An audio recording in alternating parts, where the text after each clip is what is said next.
Welcome back to The Reading Therapist. Today I'm going to talk about phonological awareness, also referred to as PA or PA skills. We'll look at the overarching term phonemic awareness, a little bit on the brain, and a resource I've created to support PA skills called the PA Toolbox. And so we know phonology is one part of overall language ability. It's a low-level language skill that does not involve meaning, but is incredibly important as it's the foundational structure to reading and spelling. So think of phonology as the sound system of our language. Phonology is the overarching umbrella term to include skills such as rhyming, clapping words in a sentence, hearing how many syllables are in a word, down to the smallest sounds in words, which we call phonemes. And so under the phonology umbrella is what we call phonemic awareness. And this is in reference to those individual sounds in words. And so our spoken language is made up of words, word parts, which we call syllables, and then those individual sounds, the phonemes. Good readers typically automatically remember and sequence the sounds correctly in words by linking letters to sounds for reading and spelling, and the strong readers do this without much conscious effort.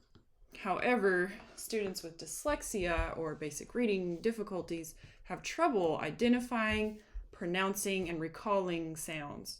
And so part of a dyslexia evaluation will include testing that phonological processing.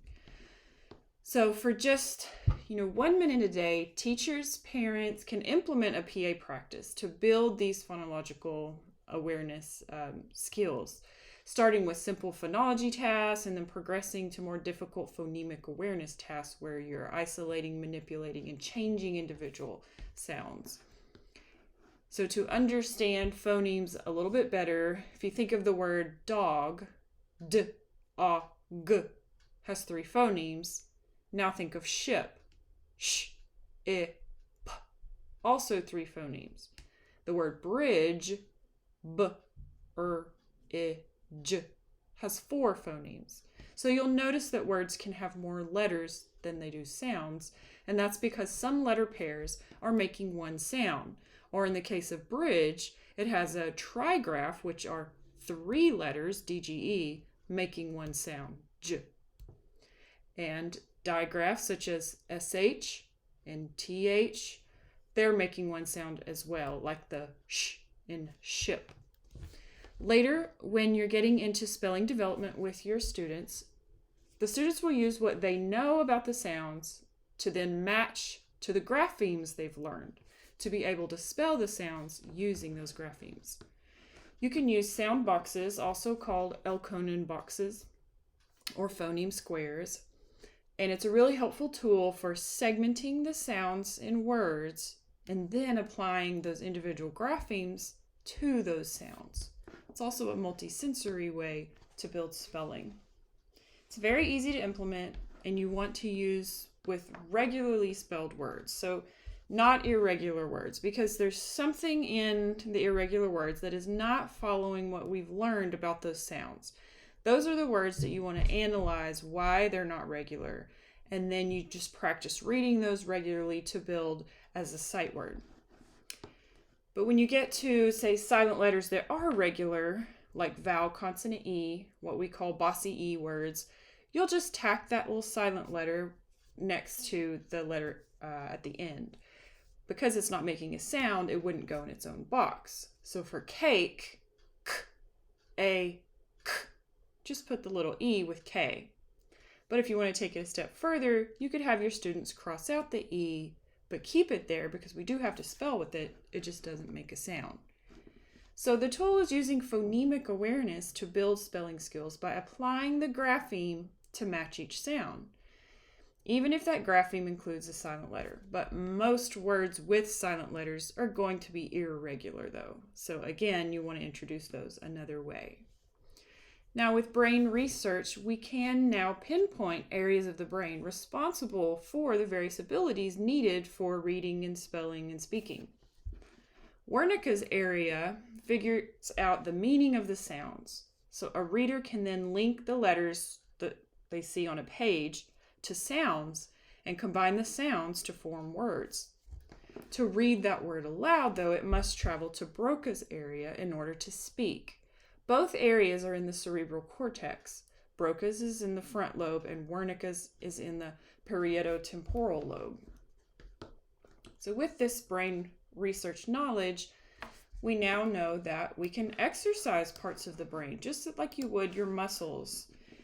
And so what I have created is a phonological awareness toolbox.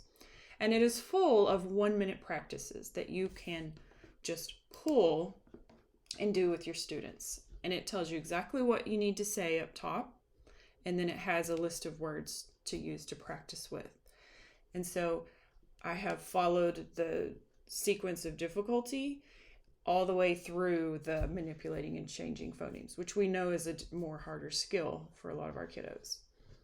So for example, for a phonology practice for I, the short I sound, I, your script might say, your directions, might say, read each word. Students repeat the words. If they hear the I sound, they give a thumbs up and say I. If not, they give a thumbs down. Look and listen. Itch, itch, I. If, I.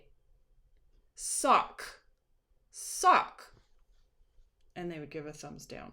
And so it's really just a quick 1-minute activity, but just that 1 minute a day has been proven to be useful and to help build reading skills in our students.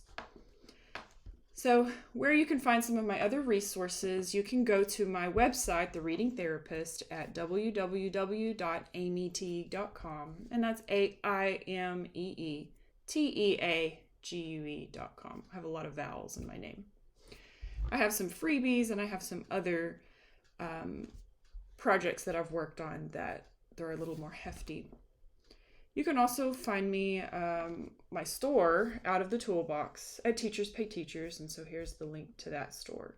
And I have all kinds of stuff over the years from the course of my teaching, just little bits and pieces here and there, and I'll be adding more, so please check back periodically.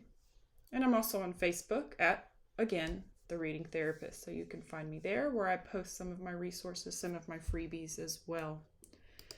So, if you stuck around to the end, thank you for joining today's class. Do check back soon for 7 Steps to Handwriting, a multisensory approach to proper print formation. So I'm working on another project that I'll be debuting soon about handwriting, and it's 7 multisensory steps to help kiddos form their print letters properly so that they don't have that obstacle and they can focus on what it is they need to write. Thanks for tuning in, and I will see you next time here at The Reading Therapist. Bye.